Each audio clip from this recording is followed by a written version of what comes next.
a frustration I have when somebody at a Fortune 500 says, we only hire entrepreneurs, or I'm an entrepreneur. It's like, no, you're not. How do you get yourself in different places, in different rooms? Because you never know where those collisions are going to come from.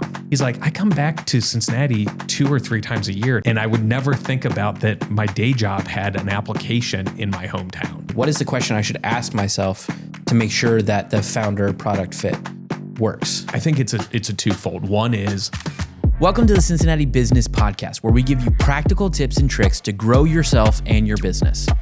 And brought to you by the Cincinnati Podcast Studio. Dave, I'm so excited to have you here on the Cincinnati Business Podcast. Thanks for making the trip over here. Oh, for sure. Happy to do it. Yeah, I know. Some people joke about like it's a trek to try and cross the river. So I'm glad you're willing to come up here into Cincinnati. Hey, it used to be my every single day was up to Mount Adams or down to OTR. Yeah, I love it. Well, we're going to talk a lot of different things here today because you have your hands in a lot of different pies. And I'm really excited about the perspective that you bring to this. But I want to talk a little bit about background. Yeah. One of the things that I realized when I was getting to know you a little bit better is I didn't quite understand what Blue North was. So could you kind of explain your organization, Blue North, and eventually the ties it now has to Spark House? Yeah, for sure. So Blue North, it's very simplistic, is what's called an entrepreneurial support organization. So ESO is the term you'll hear kind of tossed around. And what that means is we're a free resource for entrepreneurs, particularly high growth entrepreneurs and startups, to find the advice, guidance, connections, anything that they might need to get that next step in their journey across the way. So we're officially one of 6 innovation hubs that the state of Kentucky actually provides and supports from the Cabinet for Economic Development. We're not a government organization, though. We're an independent 501c3 that has that contract given to them. And we've been around as a version of Blue North, actually over 20 years. But the newest version and the new 501c3 came about 5 years ago when the state changed their support and their mechanisms. Okay. So that's what we're here for, is to be that support organization for entrepreneurs that have dreams of things they want to build. I think you were originally called something like BNKY or something like that? So BNKY is a different org. That was a different organization. So that is the Economic Development Organization for Northern Kentucky. Yeah. Same, different sides of the same coin you could think about from economic development. But BNKY is Cincinnati's equivalent is Ready. Okay. But the entrepreneurship effort, it's been called these innovation commercialization centers over the years. And that thread has evolved. Sometimes it's been at a university. At one point, it was housed within BNKY as an entrepreneurship effort. But today, most recently, it's an independent 501c3 nonprofit. Okay. So then here may be a simple or complicated question. Why economic development the way that you see it? Like, why is it important for you? Why have you found a lot of energy in that space? Yeah. So there's a term called entrepreneur-led economic development. And if you think traditional economic development has been the recruitment of big companies, how do we get a GE aircraft to move and base themselves here? How do we get a Fidelity to open a campus here? Yeah, those job incentives, those big headlines you hear about of X company got $50 million of incentives to come here. Data centers are the big ones right now. You hear a lot about them. Entrepreneur-led economic development is a little bit more homegrown, if you think about it. It's how do we support an entrepreneur that then can become that next big company? And if you look over history, that's been a pretty effective method for growth. And I'd argue probably even more effective than traditional economic development. The choice of Bill Gates to relocate from Albuquerque, New York to Seattle kind of changed that city just a little bit. The decision from Mark Zuckerberg to go from Boston to San Francisco, for Paul Graham to do that same track with Y Combinator, going from Boston to San Francisco, those create a lot of jobs.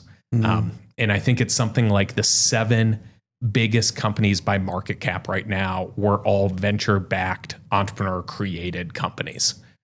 That's meaningful in a big way. And what I've always kind of had a theory of when we think about Cincinnati, we've been very fortunate to have these amazing Fortune 500s. But we have those Fortune 500s because 2 guys with the last name of Procter & Gamble decide to stop on a riverboat and make candles here because of the pig fat back in the 1800s. We have Kroger opening his grocery store here. We have a foundation of Fortune 500s that came because of entrepreneurs. It's just we've been fortunate we haven't had to rely on that as economic development for 100 years. That's changing. We need to kind of get back to that, embrace it. And so that's why that entrepreneur-led economic development is kind of the thesis. And the why for me is, I'm not from Cincinnati. I came here because of my university, and then Procter & Gamble brought me the rest of the way.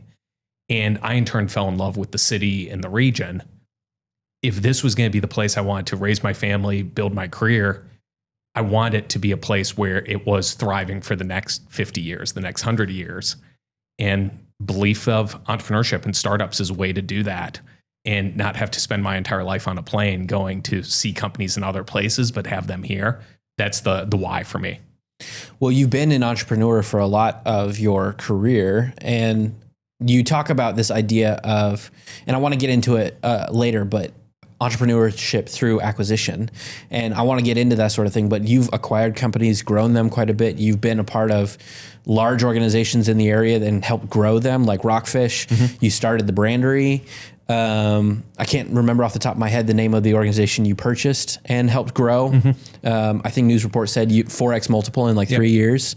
Like, that's pretty incredible. Like, it seems like you see it through that lens because you come from that lens. Would you say that's correct? Yeah, it's definitely through that. And, it's interesting, that word entrepreneur. I always say I've been entrepreneurial for most of my career, but it wasn't actually until about midway that I was an entrepreneur itself. And what I mean by that is, when I was at P&G, I had a chance to be the co-founder of our corporate digital strategy team. So was spending my time working with the Facebooks, the Twitters, the Googles.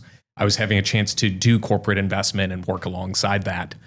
But end of the day, I had a great paycheck, and I wasn't risking anything in that entrepreneurial thinking. I got a chance to be innovative and think like an entrepreneur, but I hadn't risked my mortgage. I hadn't had to live paycheck to paycheck. And I hold that word entrepreneur in really high esteem, because to risk it all on one pitch and toss, that's a different mindset. And even with Rockfish, I took the risk to leave P&G and join and open up the Cincinnati office, but I still had a guaranteed paycheck that I knew was coming in. It was on me to make it work and keep the job and everything, but it wasn't that. The Brandery was a side gig. Really, for me, it wasn't until about 2017, when we'd finished with Rockfish, that I went on my own and was doing executive marketing advisory and doing keynote speaking. That's when it was being an entrepreneur. Because it was on me. Whatever I hunted and killed that month, that was the income. And then when I bought Nature's Willow, another situation of being the entrepreneur, because it was all on my shoulders. Yeah. But I really think it's important to respect, a frustration I have when somebody at a Fortune 500 says, we only hire entrepreneurs, or I'm an entrepreneur. It's like, no, you're not. Like, you might have a side hustle, and that's awesome, but that's a word that has a lot of respect. Well, I love that perspective. That feels really cool. And there's a certain amount of terror that comes along with being called an entrepreneur. And I guess one of the things that I think is really cool is you've come from this lens of a highly structured corporate environment of P&G to eventually working at Rockfish and helping grow that. Like, when you look at the entrepreneurship landscape of the Northern Kentucky, Cincinnati area, what is something that you wish that entrepreneurs knew that was baked into you at P&G? Yeah, so I think it was a couple of things that were really baked in and have helped me a lot when I kind of look at what I've done. One is the power of making different connections and not knowing where those connections are going to come from in a benefit. So I was really fortunate to, at the age of 27, when we did the corporate digital team, to be sitting in a room as, Mark Zuckerberg was just kind of in his early days of Facebook, as Twitter was just launching at South by Southwest, and being in that room because of the seat of P&G. One of the things I kind of intentionally did at that time was build the network. Say, I'm in a great place to be able to be here. How do I build these connections, build relationships, not with a short-term goal, but knowing that good things will come eventually down the line. So I think that's one thing of take advantage of those seats and get out there, build those relationships, because you never know where they're going to come from. The same thing is that driving of that motion. How do you get yourself in different places, in different rooms? Because you never know where those collisions are going to come from. It's a theme we talk a lot about in the Startup Cincy Northern Kentucky ecosystem now of collisions matter. And that was something I kind of learned early on with that. And then probably the final thing, and this is more of one of discipline. When you're at P&G, they teach you a way to communicate your ideas when you're not in the room. So you actually even used to do a class that was called Leadership on Paper. And it was one of my bosses who kind of said, the importance of this is you need to be able to write something, and your boss and your boss's boss and your boss's boss's boss will be able to read that and understand your persuasion of what you're trying to convince them of, even if you don't get to sit in a chair across from them. And that's a really important especially in a world of PowerPoint. We think about, you get up there, you persuade, you talk, but the power of writing and being able to communicate that crisply and articulate is a pretty powerful thing. And it's not a new concept. It's one P&G's believed in, but you even see like Jeff Bezos at Amazon won't allow PowerPoints. He says that the details are hidden in bullet points. And so every one of their meetings starts with a memo. That's the type of, I think, really training you can get at some of those big companies. Now, are you specifically taking those learnings and translating those into the teaching and the skills you've given the entrepreneurs that go through Blue North? Try to. Try to. So, especially in the world of AI, it's really easy to skip that step. But it's one that really try and encourage that thinking of that articulate leadership and strategy. Well, I think it's really cool because in some of the interviews that you've given around your new space, Spark House, which I believe opened in September, you talk about it being a place built for collisions. And I think I heard the term like collision engine, where you got a lot of really awesome people all in the same space, rubbing shoulders with each other. It was that kind of like a big driver behind why you created Spark House, or what was kind of the vision when you were starting that whole system? Yeah, it was, I'd say, the main driver, and that is the reason for it. And once again, there's a term at P&G they call search and reapply, which is basically how do you steal good ideas and use them elsewhere. The term collisions actually was inspired by Bell Labs. So back when Bell Labs, which is arguably outside of Xerox PARC, one of the greatest places of R&D and innovation that's existed, Bell Labs, when they designed their space, they intentionally created pinch points, places for their scientists and executives and others to randomly run into each other and to create those collisions and those places where shared thoughts, ideas, etc. And it's something that gets lost in like the modern office design of I can go in the lobby, get in my elevator, go up to my floor, go to my office, and never interact. That's a dangerous thing. So the collisions are that really main insight. But then the other kind of mindset with it, especially for community, is that somehow along the thread of society, we've kind of lost those places where relationships can be born. The days of the Rotary clubs and the country clubs and, all the different societies where you ask leaders that came before where they met somebody, a lot of times it was in those social settings.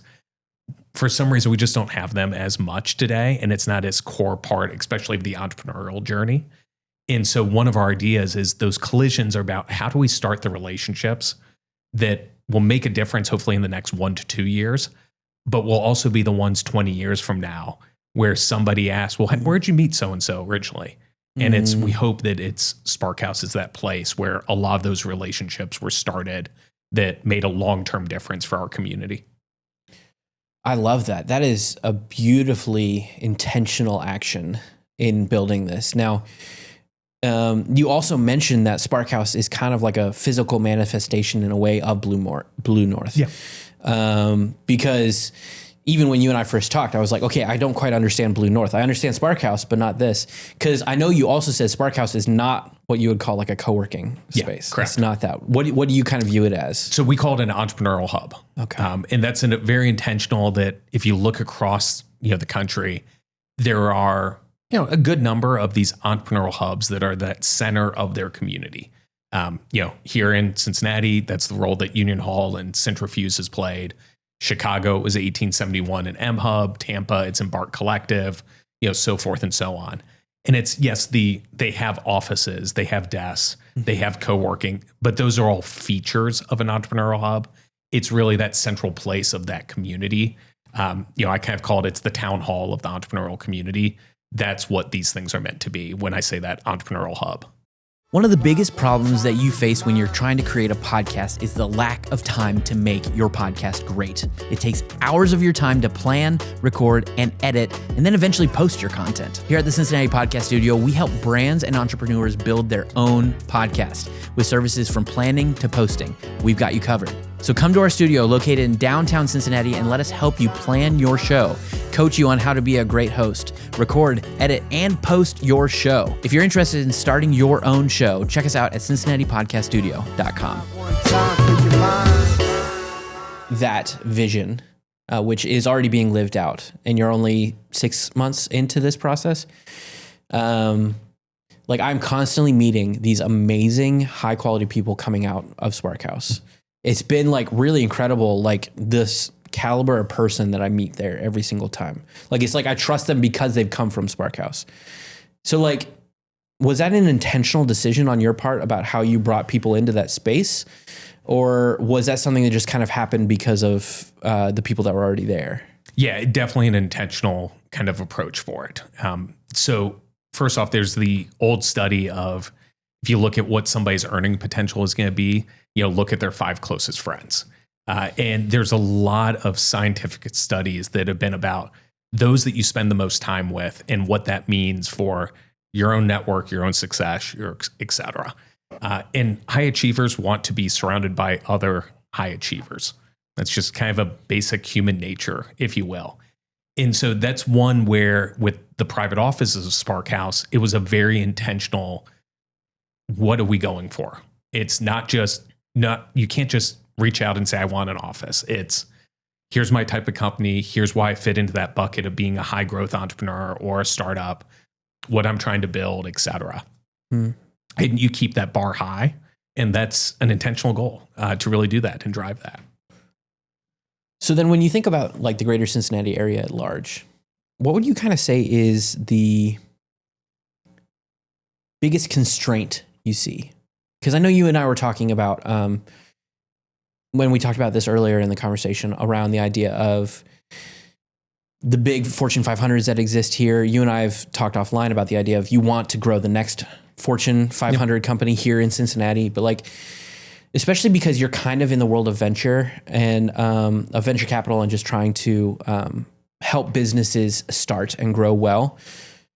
What do you see has been one of the biggest pain points of Cincinnati as a region for that?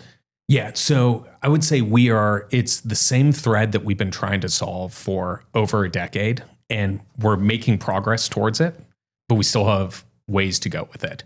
And that is the thread of mentorship. So back 2009, when JB Kropp and I and Rob McDonald were kind of having the initial concept around the brandery. JB had spent several years in San Francisco. I was going out to a lot of different places in my role at P&G. And 2 things kind of came up at the same time. One is when somebody asked JB the question of, what do you see as the biggest difference of Cincinnati versus other communities?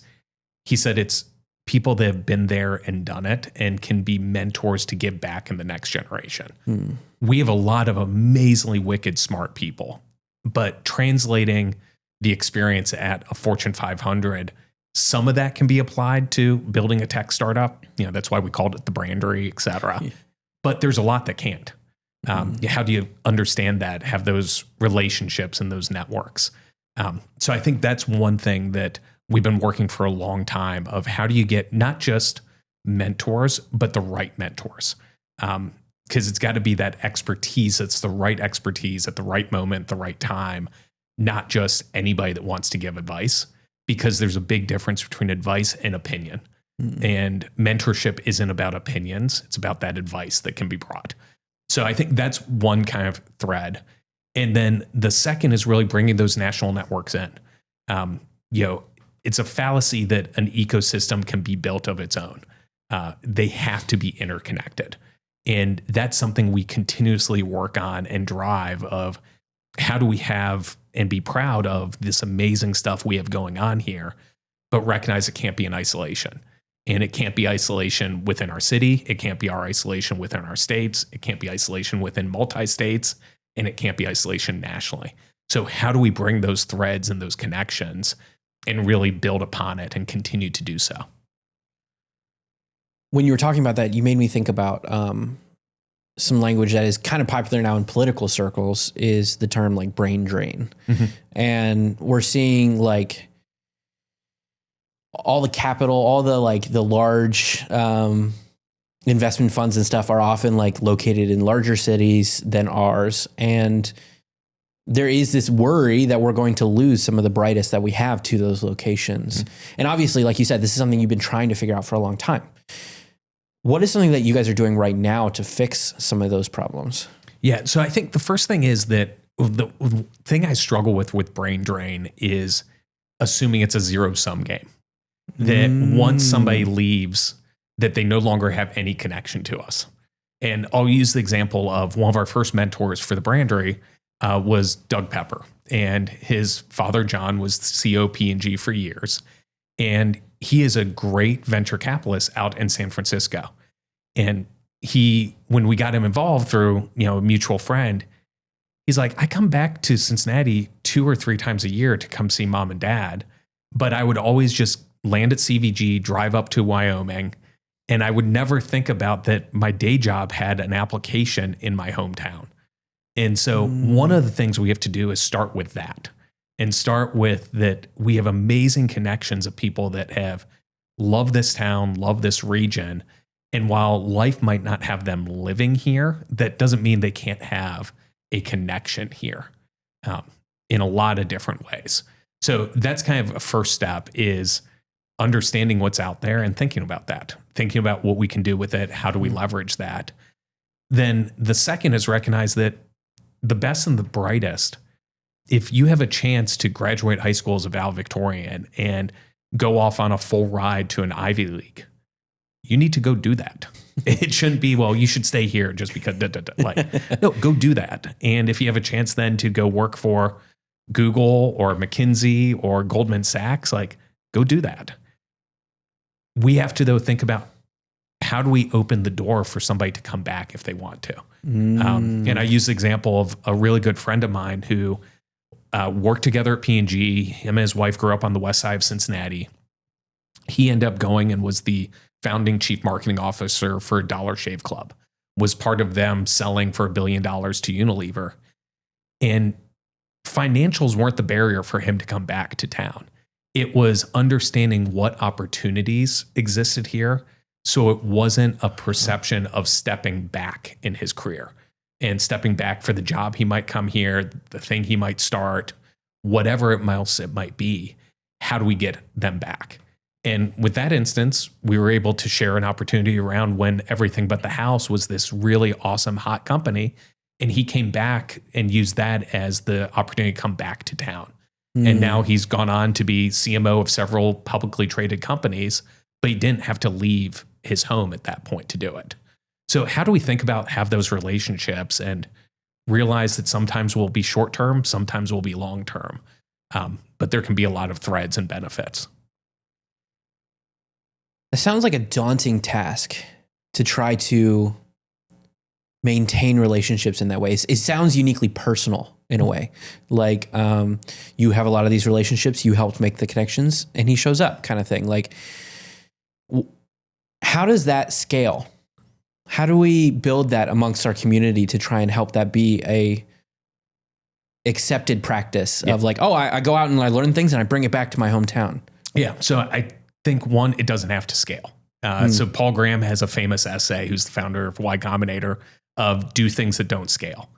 And in it, he talks about some of their best startups in their early days did things that intentionally didn't scale, but it's how they learned. And it's how it gave them that kind of unfair advantage. But it is a mindset thing. And it is a mindset of who do we know? What friends did you have that have those threads? And I'll use the example that's just a small one. There was a gentleman who I got to know from Miami University, alumni, went into the venture world and then did his own startup and has become a very good friend. He happened to mention that he rowed for the Cincinnati junior rowing team when he lived here in town, and that at least 2 others on that group were venture capitalists. And one of them happens to be one of the top VCs in New York City. No one knew that he was connected to Cincinnati, but it was that random connection of somebody saying, oh, did you know that so-and-so? We need more of that, and knowing where people are, how do we do it? And I kind of joke that we need to act like an alumni association for college and know where our alumni have gone and what can we do and how do we think about that? So I'm going to bring it back to the question that I kind of asked you earlier. Why is this something that you were so energized about? Why have you spent a lot of your life now building into these things? Yeah. I think it's a couple things. One is a psychological issue, which is I love being a challenger. And there's nothing I love more than somebody saying, well, you guys can't do that there. Like that for me is a natural, like, okay, well, yeah, let's go prove it wrong. So I think I'm just wired badly on that one. That I don't know if that's badly. It excites me. I mean, it's the joke I always say is I had my Barnes & Noble Nook for several years before I ever got a Kindle because I like the challenger just by nature. So I think that's part of it. But the other is this is the place where I've chosen to raise my family. And I want my kids to be able to make that decision of where they go, where they want to be. Because, my extended family is all from Rochester, New York and the Finger Lakes, which gorgeous part of the country. But unfortunately, Eastman Kodak didn't think about that long-term view. So Rochester wasn't that thriving place that you can actually go back to at that time. They've changed it now, but it wasn't at that time. So my parents had to leave for their career. Same thing. I grew up in Canton, Ohio, and Northeast Ohio has struggled for a long time in terms of those industries. And, I literally was in a town called North Canton, which was built as the company town by Boss Hoover to build the Hoover vacuums. Yeah. Once Hoover sold, that town didn't have that same thing. So it's at my heart of, I want to make sure those opportunities exist. And that's how can we make our community better? And it was a thing we always said to the brandery companies because about 80% of our companies moved to Cincinnati for that program, was do you want to be a part of a community where you walk out the door and everything's already there for you? Or do you want to walk out your door and be part of building that community? And different people are going to be wired different ways. And I personally get more enjoyment of being a builder of things than just an enjoyer or taker of the things that others build. So then there are hundreds of examples of companies building towns, and then they get sold, they get merged, whatever, and that town just falls apart in some ways. A close example to Cincinnati is Middletown. Struggled a lot when AK Steel left. So when I'm looking, because I bet you've thought about this a lot, when I look at it from a governmental or policy perspective, what could we do to try and help that from happening, to try and maintain Cincinnati as a whole being this hub, make sure that P&G stays here, GE stays here, the TQLs of the world as they're growing stay here. What are you seeing that is really helpful in those spaces? Yeah, I think a lot of it comes down to people and how do you get the people to really be bought in a community? Indianapolis is a great example for us.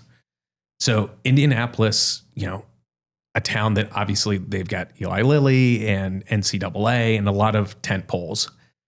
But in the early 2000s, you had ExactTarget was started there. And ExactTarget would go on to be sold to Salesforce. Could have been a really easy instance where some people made their money, Salesforce is based in San Francisco. They don't really need to have that company based anymore in Indianapolis. They pull everyone away. But you had the folks that were at the top of ExactTarget loved that community. And they said, we're going to intentionally and continue to invest and to drive and do things to make this place. And we're not just going to flee now that we've got our money across the board. So they went on and started things like High Alpha. That's one of the best investors kind of in the Midwest and across the nation now, and have spun up a lot of different things where investing in their lieutenants that they knew were great talent and helped them when they left, et cetera. And there's been a flywheel of, acorns kind of dropped from that tree of ExactTarget that are growing. And who knows what's going to be the one that sprouts from it, but they at least made the effort. Versus when you have a community that the person maybe doesn't love the town, and when they sell, they leave. That's a real danger. And that's something that there's no easy answer for that one, because it is a personal thing. But it's figuring out, how do you get somebody ingrained in a community? Because once they're ingrained, you never know what's going to happen from it. Great example is, in the world of the brandery and some of those early, we have, folks like Jim Fisher, who was the founder of Road Trippers. They sold their business, but Jim stayed amazingly invested and has, started several different bars and restaurants in town, has really said, I want to make this place better. It's my adopted hometown. So how do we do more of that and kind of embrace it? That's cool. And I think that's totally right. It seems like in a technology-driven world like we are right now, it feels like relationship is becoming a lesser necessity in a way. But yet, the cool thing that I'm hearing from you is that in the world of these bigger companies, of which I have no experience, relationship still reigns key in those spaces. And I think that's actually really encouraging for someone like myself who sees the world of AI coming down the pipe and wondering, like, what is this going to do to human connection? So I'm kind of curious from your perspective, like, say we're somebody who is in Blue North right now. We're starting our company, we're growing, and you're trying to encourage us to get into rooms with other people and connect with other people. What are some of the things that you encourage them to do right away in that, to build those relationships? Yeah.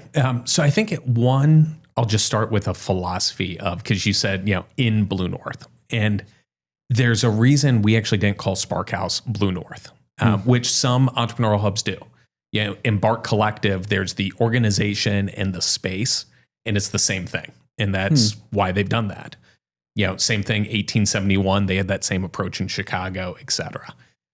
We had a philosophy in that you were joining a community of fellow founders. You're not joining our organization. It's about, what do you want to build for yourself, for your community, for your company, et cetera. And so, we kind of jokingly say, but we mean it, when you move into Spark House, you get a mug that actually says our house. And it's because it's your house. It's not Blue North's house. It's your house. And I want people to create and build and do their things, because that's how communities keep growing. If you have, there's a guy named Chris Hively who was founder of MapQuest back in the day, has done amazing things for Raleigh-Durham. And he talks about, do you want to be the force or the force multiplier? And if you're a force multiplier, that's the key for a community going on, et cetera. And so that gets back to kind of your question of, then what do they do? One is, I think it starts with, how do you start by leaning in to help others? There's the concept of give first that was pioneered by Brad Feld. Lean in and help. And if you start doing the deposits in your entrepreneurial journey, you're going to be able to make the withdrawals later on. But if you start withdrawing day one, you're never going to get anywhere. People want to help others that help others. And so how do you lean in and start not with a mindset of, I'm doing this because I know I'm going to get paid back someday. You're doing it because you want to make the place better, and you're going to see what comes out of that effort. So I encourage that, step one. Dive in, jump in, see how you can help, because even small things are going to make a really big difference. overall. So that's kind of step number one. But then step number two, along with that, is don't be afraid to ask for help. The amount of time I've seen entrepreneurs beat their head against the wall on a challenge because they say, I have to solve this. I have to be the one to do it. When if they just ask, it's going to be amazing. Not because somebody else is going to have the answers, but somebody else might have the scars from the journey they went on. Yeah. And they'd love to save you the scars. We had a company that just joined one of our Brink programs, and amazing story where he knew nothing about coding, had turned to AI, was building the entire company and app himself using what he was learning. But he was hitting a wall where just something was happening in the code and the ghost that he just couldn't get over. We connect him with two mentors that had a great technical background. They showed him one slight tweak with actually using a different type of software to go tackle it. And in 30 minutes, he was able to solve something that he'd been beating his head against the wall for 3 weeks on. Oh, And it took 30 minutes. wow. So just not being afraid to ask for that help. People have lessons and they love to share those hard-learned lessons with others. So it's give and ask, and you're going to be amazed what comes out of those two things. And it's not rocket science by any means. But sometimes knowing where to ask the questions for help is actually quite a hard thing to find. Yeah. Well, it's entrepreneurship too often. I think we've created a culture of don't show weakness. Yes. If you show you're weak, you sure you don't know, that's a bad thing. It's like, no, it's a very good thing. And it's why cohort-based learning and these peer learning and peer forums and peer groups, those things work so well because you let your guard down to ask others for help. Yeah. So that's what we need more of. Well, that was actually an intentional thing that I learned in my very short entrepreneurial journey. I only started doing my own thing in 2023, so I'm still pretty new to this. But the thing that I learned was I went off, created my first company, tried hustling, doing it all by myself. And I quickly learned, I was like, I'm not built to do this solo. This is not me. It seems like pop culture likes to talk about the idea of like this like Lone Ranger style entrepreneur who could just go and do it all. And I think that's kind of that like don't show weakness kind of thing that you're talking about. But when when I was planning to start this company, the Cincinnati Podcast Studio, I was like, there's no way I can do this alone. I need to do this with like a partner or at least some mentors or something that are building into me. And it worked out so great that Josh and I were like, wait a minute, we both want to do this. Let's just do it together. What do you say to like, I know the Y Combinators of the world say like that they don't usually bring on people unless if they have partners inside of it. But yet that seems to go against kind of popular wisdom about, no, you got to own it all yourself kind of thing. Where do you land on that spectrum of partnership versus solo? Yeah, it goes down to the person. There's not an easy answer with it because the world of entrepreneurship is filled with perceptions of what's right and what's wrong. We had a moment in the days where you had the Mark Zuckerberg, the Elon Musks, et cetera, where the solo founder was actually the hero. But it wasn't that long before that it was the partners of this, you didn't have Steve Jobs without a Wozniak. You didn't have a Bill Gates without, the Paul Allen and all the crew, et cetera. So every few years, I think that mindset goes up and down of what somebody believes, how they think. I've also heard, well, you can't found a startup with your significant other. Well, Road Trippers was founded by a husband and wife. We've had several that have been that. So there's a bunch of the, what is it? Where does it go? Et cetera. It's more about being self-aware and understanding your type of personality and that balance and what is that right balance that you need for your team. Fascinating example we have here in town is the folks over at Kinetic Ventures have been using personality tests and a way to understand the composition of a team. And do you have that right type of composition? Because not every founder needs the same type of co-founder or the same type of resource. So how do you just have that sense of discovery and figure it out? But with all of them, I'd say, and it because you live and breathe it, that there is no bigger roller coaster than that of entrepreneurship. The highs are really high and the lows are really, really low. how do you have something that is that moderating factor for you? And for some people, that's going to be a co-founder. For some, that's going to be some amazingly trusted employees. For others, it's going to be the spouse. It doesn't matter what it is, as long as you have that outlet that can be that partner to help you figure out that side of things. The business side, you can find things, but that emotional beating yourself up, the confidence, all of that, you need to have that healthy to help you with the mental battle that is entrepreneurship more than the strategic battle that is entrepreneurship. Then what would you say for you is the most emotionally hard part of what you do that people may not see on a regular basis? Yeah, for me, the hardest part of being an ecosystem builder is this world of, there are some that believe that your job is to always be a cheerleader. You need to encourage, support, to drive of you're living the dream, et cetera. I kind of take a different approach, which is if I can deliver the blunt feedback and, not harsh for being mean, but just saying, have you considered this? Have you thought about what this means, where this goes? Because there's a danger when you're in this seat that you're playing with somebody's livelihood and somebody that could burn all of their life savings chasing this thing. And you don't want to say, do this or do that, but at least I like to ask the question. And I'll go back. I had an entrepreneur who, this is probably like 2 years ago. She'd mentioned that, she wanted to go do this tech startup. She wanted to go raise venture capital and go chase this. But then she made another comment that her husband was about to retire after 25 years with his company, and they really want to be able to travel the globe, et cetera. Like those two things don't equate together. If you have raised money from somebody, you have a financial responsibility to go help make that successful and to return that capital. And I don't know many startups that you can accomplish that in less than 12 months. So you're about to enter a 5 to 12 year journey. Is that something you want to sign up for? And at the time, I don't think she probably appreciated hearing that. But afterwards, she's like, yeah, I hadn't thought about the life consequences of just that. So it's this healthy balance of how do you encourage and support, but not cross over of being that cheerleader. And that's the part, it's really tough because that's not a part people see.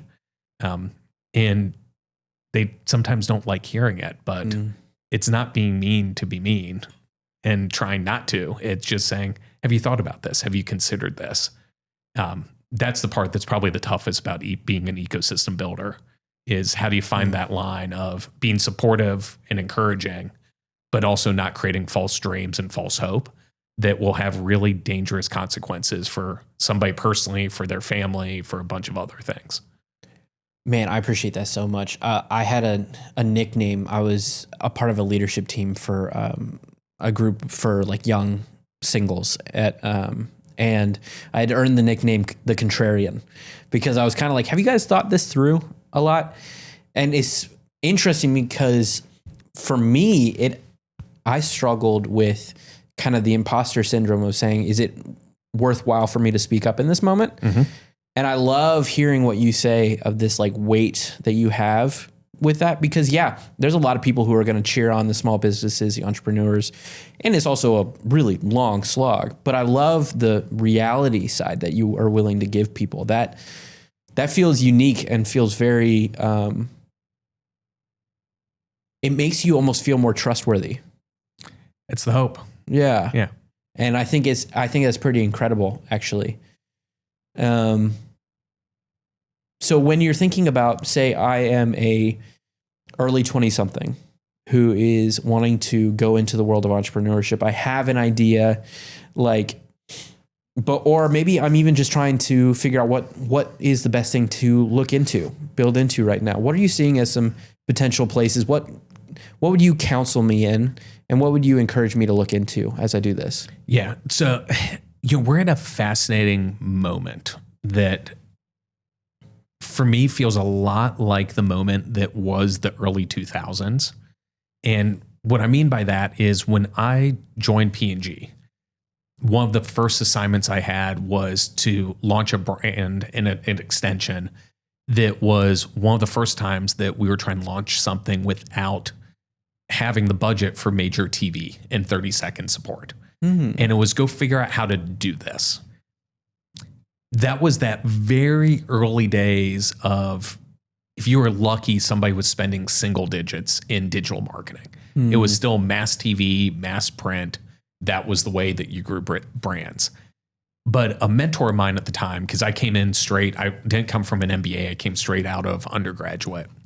And my boss at the time said, look, you've got an unfair advantage versus me in doing this, because you were born, not born in, but you really grew up in your teenage years in a time where digital was emerging and it was second nature to you. That you were the term digital native didn't exist, but that's what he was referring to. I inherently understood the rules of the playground because it was one I was in. He had to learn it because that wasn't his world across the board. That same thing is playing out today with AI, and we can toss that thing around so much, but my 20 years of experience doesn't have anything to do to help somebody with understanding something that's only been around realistically for a few years. You could have spent the last 2 to 3 years engaging and learning and be far advanced than somebody that's 20, 30 years your professional senior in this stuff. So that's, I think, the thing for people to embrace, frankly, right out of college, high school, or even if they're 20 years into their career, that they're not far behind anybody else in understanding what this thing's going to do and change. But you got to start and you got to jump in. You've got to engage with it. Because we are going to see industries that have complete transformations from this. And it's nothing new. We always see this with technology cycles. But we have, big hills and little hills in technology.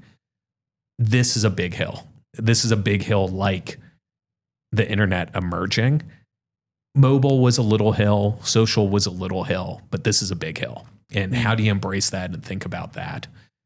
Because there's going to be massive things. And it's frankly our biggest danger here in this town as well. There are going to be some big companies that don't make it out of this. And it's a danger for every town. I had one of the more successful entrepreneurs in town. He said, I'm not sure if of the 5 largest software service companies that most of them are going to make it through this. There's a term called the SaaS apocalypse that's happening right now. Really? And there's a chance that we might look back and say Salesforce or, Microsoft or down the line didn't make it out of this phase. So the opportunity for you as a young entrepreneur or an entrepreneur of any age is jump in now and be learning and figuring it all out. Because that's just, there's no downside to it, but nothing but upside. Yeah. It's an uneven bet of a return of what the downside is and what the upside could be. Yeah. Well, then say that I am still that 20-something. And, but I have knowledge of how kind of the .com boom and bust happened. Yep. What do you see as in this world of AI coming out and becoming more a thing and literally changing the way that the world works? What are the things that you would say to avoid in this world to avoid that potential bust?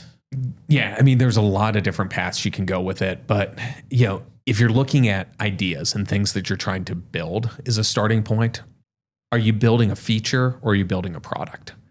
There's a lot of times that people launch something and it's not a bad idea, but it's not a business and it's not something not big enough in terms of how big it can be, but is it something that you can actually make money on? Is there a business model there? Not just will people use it, but are there ways to create something? Or is it something that could be turned on tomorrow by somebody really big? Because that's one that you have to race really hard if it is. You look right now, take something like Calendly that a lot of people use for scheduling. Like that was a really great product initially, but it was also a feature that the calendar guys could turn on pretty easily. And they at least thought about that. And so they were building different things from day one. But right now, Zoom has a scheduler that you can use. I use the calendar app or the scheduling tool that's built in automatically into Google Calendar now. Yep. So every CRM has one now. Yeah. That was really a feature. Yeah. They moved fast enough that they may survive through it. But you have to think about that. Is this a feature? Is this a product? And where's that go? And how do I really think about this? And it's not, will a big guy copy me? But is it something that a product team can put on their roadmap and launch with their resources? Or does that be something that's a major, major, major bet a company makes?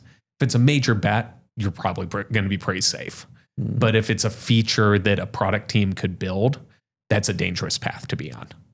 Man, I've been having conversations with some of the smart tech people in Cincinnati talking about that same idea of the difference between a product, like a service kind of thing, like, oh, this is nice to have versus like a full scale product that you can sell people.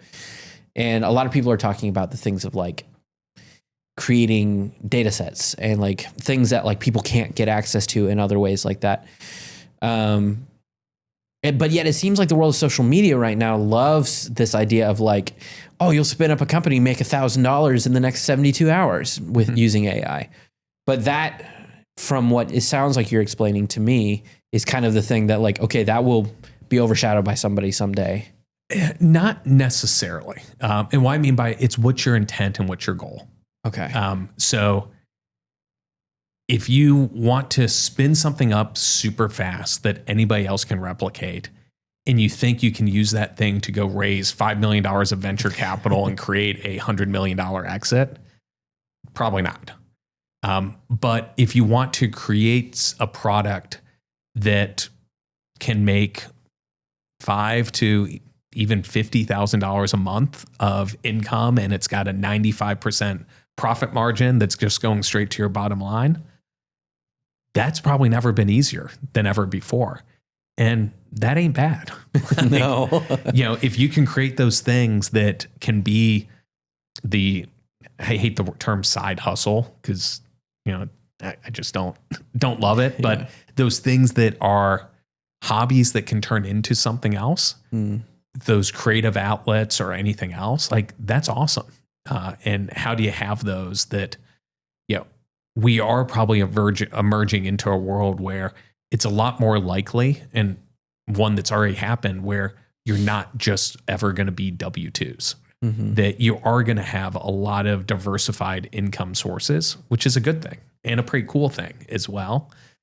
So being able to spin those up faster than ever, that's pretty compelling. But it's also being self-aware enough of what is this thing and what is my goal for it, what's going to happen from it, where do I take it, and what do I want to do with it? You and I can go, create a fancy t-shirt that we use AI, create a funny saying, create a graphic, and we use something like Printful or Etsy, and anybody can go download. Yeah, you can do that. And make a little bit of money doing it. But that doesn't mean it's going to become Homage or Cincy Shirts or one of those. That's a different thing that it takes to get there. And it's just recognizing that and knowing things could evolve into that. But where do you start and where do you want to go with it? So then my last kind of overhanging question that I have is, with all this experience you have talking with entrepreneurs who are building new companies or building big businesses, what is the one thing that you wished that they had asked you while they were starting their organization that would have helped them in a big way? It's a great question. Because you can never have a crystal ball. It's everything. It's, hindsight is great. Hindsight is great, but we rarely have it. I think for me, and this is more personally what I love as an investor, and as I think folks need to think about, is the founder market fit the right thing? And what I mean is we spend a lot of time on product market fit and all those other terms. But is this a thing that you uniquely are the person that should be the one to change the world with it? Because it's such a part of your identity and who you are and what you love that you're the right one to tackle it at this moment and everything else. And that's one I saw over the years with, as personally as an angel investor, but with things like the Brandery and Vine Street Ventures, there were amazingly awesome entrepreneurs that we had that were tackling the wrong problem for them. It wasn't the wrong problem, but it wasn't the right thing for them. And some of those realized that along the way, and they switched into things that were really, really interesting. I always tell the story of, we have one of our entrepreneurs who they were trying to build a better software point of sale system for spas and barbershops and all of that. Not a bad idea. A lot of people have actually gone and tackled that and built big businesses. But these were option traders from Chicago that understood currency. Yeah. They end up saying, this isn't our thing. But then they went really heavy into Bitcoin. And this was in 2012, 13. It worked out really well for them. Not bad. So we've had a lot of folks that, just ask that question, is this the right thing for me? And do I have a unique unfair advantage based on my background, my network, my insights to be the one that tackles this? Do you think that that's the biggest pain point of ETA, of entrepreneurship through acquisition, like buying other companies, becoming an entrepreneur? Like, are you seeing that as a weak point often, where people buy into spaces that they're not familiar with? Yeah, this is going to sound really kind of negative on it, but it's the danger whenever something becomes the hot topic of an MBA program, that it usually leads to jumping into things that you maybe isn't the right solution for you. We saw it over, when tech companies became the big thing that everybody wanted to do coming out of it. We're seeing it with the ETA a little bit right now. Like, are you uniquely the right person to be able to go tackle this and love and enjoy every day as you're going to it? Because that's when it's not work when you're having fun with it. And sometimes that's not the mix that ends up happening. If I were doing some self-reflection in that space and I'm considering to purchase a company or build a new company, what is the question I should ask myself to make sure that the founder product fit works? Yeah.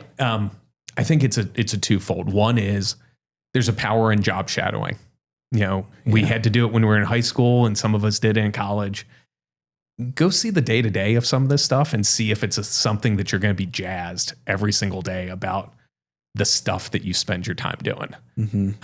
We were always encouraged to do it when we were thinking about our quote unquote career early on.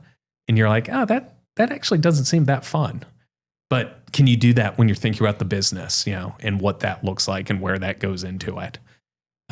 But then this is where it gets back to the power of having a good peer group. Your peers know you better than sometimes you know yourself. And they're going to be the ones that call you out on that, of what is your superpower and what's not. One of our entrepreneurs who went through the Brandery is a guy named Nick Kremitis, and he's now the founder of a company called Hunt Club. His first business that he was working on was essentially a business that was called would become ClassPass. And when they were working at it, one of his good friends said, "You've never even been to a fitness class. Like, why is this a space you want to go tackle?" And it was just that super simple question, but it's where Nick realized, like, no, this actually isn't the thing for me. I'm not going to go tackle this because I see a business opportunity as a consultant. I see the SWOT and why people aren't doing it the right way. But this isn't a space I'm going to love from a long term.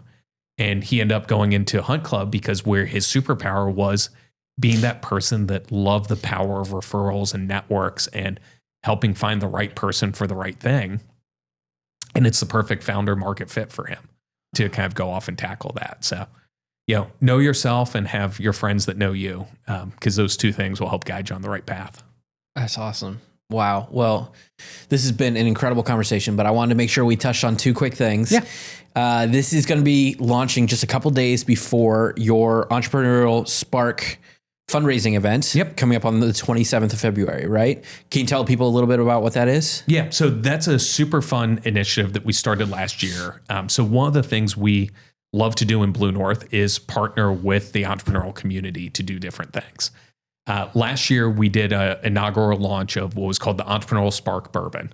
We had a bottle. I forgot I was going to put it on the shelf here. Darn it. It's all good. So it was a partnership with our friends at New Riff. Yeah. They are an amazing story, one of our great kind of entrepreneurial stories of the last decade. And that program is a special bottle that we release once a year.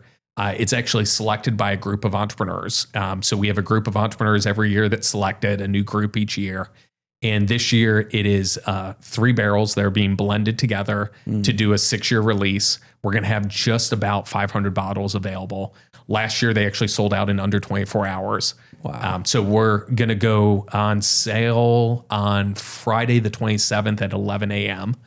For that. The release will happen, and we'll have a celebration that evening at the Aquifer at New Riff from 4 to 6 p.m. So should be an awesome event. And half of the proceeds, so it's a $60 bottle, $30 of every bottle goes to the Northern Kentucky Entrepreneur Fund. And that Entrepreneur Fund gives grants out to the community and supports in different ways. Over the last few years, it's actually given out over $500,000 of grants to small businesses and entrepreneurs in Northern Kentucky. So it's just another way that we're able to keep doing that effort and helping people live their dreams. That's awesome. And I'm a big fan of New Riff, so I love hearing that story. But and it was just rated world's best bourbon. So was it really? Yeah, I New didn't Riff see won that. that last week. So no, we'll be touting way. that quite a bit in our marketing for it. You definitely should be. Awesome. And lastly, I just wanted to give a chance. You have your own podcast that you do that's called Predicting the Turn, which I think is actually a really interesting idea around trying to navigate the challenges that come with ever-shifting business models and stuff. Like I listened to the episode with you and the lady talking about Keurig and how they're getting into the coffee business, not just the equipment business. So everyone, I just want to make sure that you guys check that out. It's a great show. It teaches a lot of really good skills that people need to be aware of, and it built for the business leader who's really trying to understand that world. Yeah, no, I appreciate that. It's been a fun journey. I started doing that because I had my book Predicting the Turn came out and was looking for how do I keep extending this? That's part of the game of how do you get people listening so you can do the speaking opportunities and all of that. And I thought I would do about a year around like the book promotion. And it's just been such a great way to meet new, interesting, amazing folks that are doing just really, really different stuff. So thank you for that. I publish as the podcast, but then it's also accompanied with a column that goes on the Forbes CMO network as well. So fantastic. Kind of a double dip. Yeah, I love it. So if anyone was wanting to reach out to you, get connected with Blue North, or just you personally, how would they do that? Yeah. So luckily I'm old enough that all the social channels, pretty much Dave Knox, at Dave Knox, I've got most of them. Nice. So any of those is the easy outreach, or then dave@bluenorthky.com is the email address. So always happy to help out, and big believer of starting every day with in a coffee shop with a coffee, meeting cool people. So have open office hours that you can always join, and just reach out. Thanks so much for listening to the Cincinnati Business Podcast. If you like the show, the best way to support us is to like, comment, and subscribe so we can keep bringing you fantastic content just like this. And if you are a greater Cincinnati-based business owner who has something you want to share with the world, reach out to me at brian@cincinnatipodcaststudio.com.